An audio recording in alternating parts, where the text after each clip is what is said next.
The world is going through a very, very challenging time. There are patches of obviously good progress. You look at Asia. Asia looks pretty promising. But Europe is going through an extremely challenging time at the moment, particularly with the recent changes around sort of Greece and France. I think there are tough economic conditions ahead of us.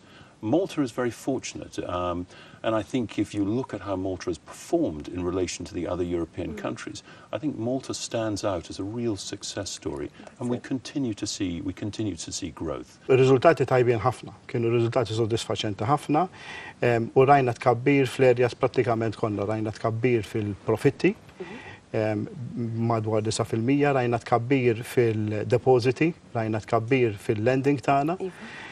U wkoll rajna tisħiħ tal-kapital tagħna u tisħiħ tal-likwidità tagħna. Barra nitaħarsu bejn 12 u 15% il-massimu li jistgħu jaslu aħna qegħdin in the region of 20%.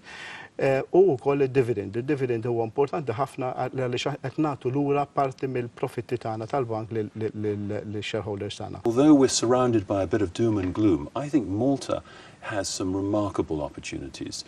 If you look at where we sit geographically, Malta has always been blessed with a fantastic geographic position. You see one of the biggest trade routes of the world going past our front door. We have one of the largest container terminals and free ports in Europe, in Malta.